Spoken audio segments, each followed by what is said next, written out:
The whole day during Arafah is dedicated to supplication and meditation. Missing this step of the Hajj is unacceptable according to scholars, because according to prescriptions, the Hajj is Arafah and Arafah is the Hajj. At both Mina and Arafah, the intending pilgrims were told by their guides to combine and shorten prayers. One of the last points of the Hajj is the Jamra, where the intending pilgrims are supposed to throw stones picked at Muzdalifah at the devil, apparently following a practice first carried out during the life of Prophet Ibrahim. After that, pilgrims go back to Mecca to perform two other circumambulations, that of crowd known as Tawaful Ifada and that of farewell known as Tawaful Wida. It was a pretty good test for the intending pilgrims, perhaps something that will ease their work in Saudi Arabia, but a tougher task undoubtedly awaits them in the Holy Land, for there they will only form a slight fraction of millions. Modulamin Sise, GRTS News. Well, you can follow that story and other GRTS programs live on our website at www.grts.gm. There you can also monitor GRTS Radio Live. We'll be back with more stories after this break. Extreme Recharge. AfriCell has done it again with the extremely highest bonus on the lowest recharge. That's right. That's the new AfriCell e-voucher credit recharge. Now recharge between $5 and $40 and get a 25% bonus. Not only can you recharge as low as $5, yes, you heard me. Recharge as low as $5 and you will get a 25% bonus. Extremely the highest bonus in the Gambia. Extremely affordable. Extremely low. That's the AfriCell Extreme Recharge. For more info, call 111.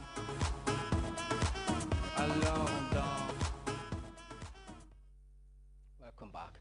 Large parts of Southeast Asia are underwater. Floods have submerged huge parts of the subcontinent, leaving more than 500 people dead in Thailand, Cambodia, and Vietnam. And there's no let up in sight as Bangkok braces for more floods this weekend. We have details in this report. Is underwater, not just part of the subcontinent, but nearly all of it, in a region where flooding is a yearly reality of life, where there's hardly any high ground to seek safety. This flooding has reached record levels. Almost 500 people are dead across Thailand, Cambodia, and Vietnam, with millions more affected and nearly $4 billion in damage. In Thailand, at least 269 people are dead, more than 2 million people displaced by the worst flooding to hit the country in half a century. In neighboring Cambodia, the worst floods in more than a decade have claimed more than 200 lives, including more than 80 children, and some 350,000 hectares of rice paddies across the country are waterlogged, while Vietnam has seen some 24 deaths in the flooded Mekong Delta. It's taken months of monsoon rains to raise water levels this high. In Thailand, evacuations are now underway in many rural towns and villages, and rescue crews are dropping food and medical supplies from the air. A huge effort is underway to try and stop the floodwaters from reaching low-lying Bangkok. Authorities have opened spillways to try and take pressure off dams in the region, but that's only made flooding worse for people outside the Thai capital.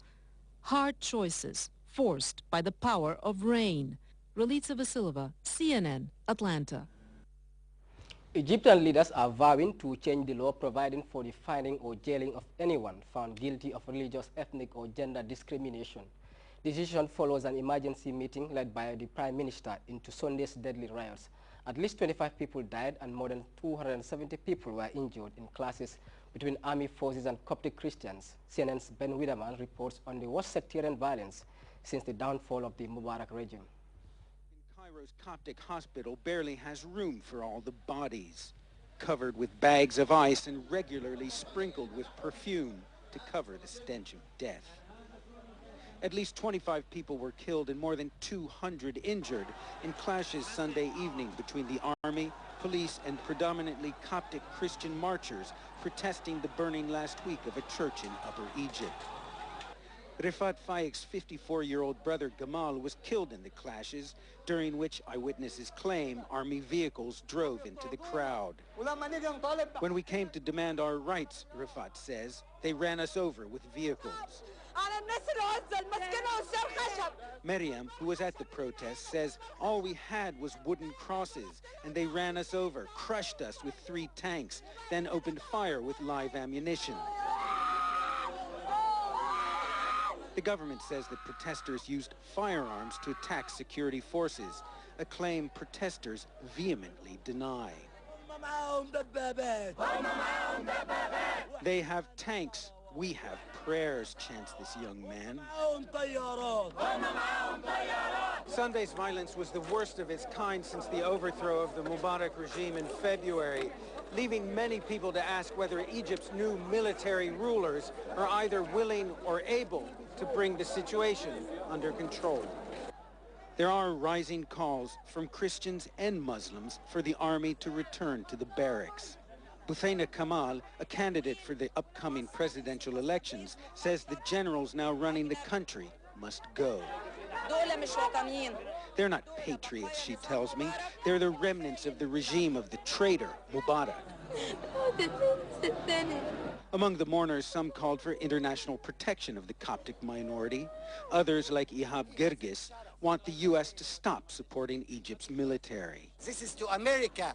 Please stop, help our army, because you help them every year more than $1 billion, and in the end, that kind of guns we killed. They killed us by this. Obama, you will be happy, Obama, when the Christian they killed by gun made in America. Several Muslim women came to extend their condolences to the families of the dead. Muslim-Christian relations may be under strain, but there is still a strong impulse for unity. Unfortunately, says Sama, there are Muslim fanatics and Christian fanatics, but we have come here today as Egyptians, and we'll fix what has been made rotten over the last 30 years. In the capital's packed main cathedral, an emotional welcome for the first coffin to arrive. The bloom seems to be off this revolution. After 3 weeks of bloody street battles, anti-Gaddafi forces in the Libyan city of Sirte say they have got their enemies cornered. A National Transitional Council commander has told Reuters that Gaddafi loyalists are holed up in 2 neighborhoods but are putting up stiff resistance. CNN's Nick Robertson tells us more. Front line in Libya. Fighters for the new transitional government pinned down by Gaddafi's loyalists. 7 weeks after Gaddafi disappeared, casualties mounting in the battle for his hometown, Sirte. But the most important indicator of Libya's future may be inside this grand conference hall in Tripoli. We were tipped off to the meeting here. Powerful commanders of the new Libya vying for power, while their fighters are still dying a day's drive away. Chairman of the National Transitional Council, NTC, Abdul Jalil, trying to adjudicate. At issue here in Tripoli, who controls the capital? Various militias claiming they are the legitimate military authority. It's a problem that's been brewing for weeks, now coming to a head, and could be a sign of things to come. Former Islamist fighter Abdul Hakim Belhaj appears the lightning rod for discontent. He has called for heavy weapons to be rounded up, citing backing from the transitional government. Rival commander Abdullah Naka is one of several threatening confrontation. Internal divisions already pulling apart the coalition that came together to topple Gaddafi. We gave this council the legitimacy, and if we want, we can withdraw the legitimacy from the transitional council. If we feel it could affect the goal of our revolution, we have no problem doing it. These are not the only fault lines appearing. Ethnic Berber or Amazigh fighters from the Western Mountains claim they've sacrificed much and want guarantees of power. So too Misrata's rebels to the east, under siege for 6 months, say they're suffering, several thousand dead, the worst of any liberated city. It's a lack of harmony that's got the country worrying. Most desperately want genuine democracy, not the controls they fear Islamists or others could bring. Tripoli has been liberated, this old man says. Everyone should go back to their jobs and normal daily life, be it Belhaj or any other field commander. We don't want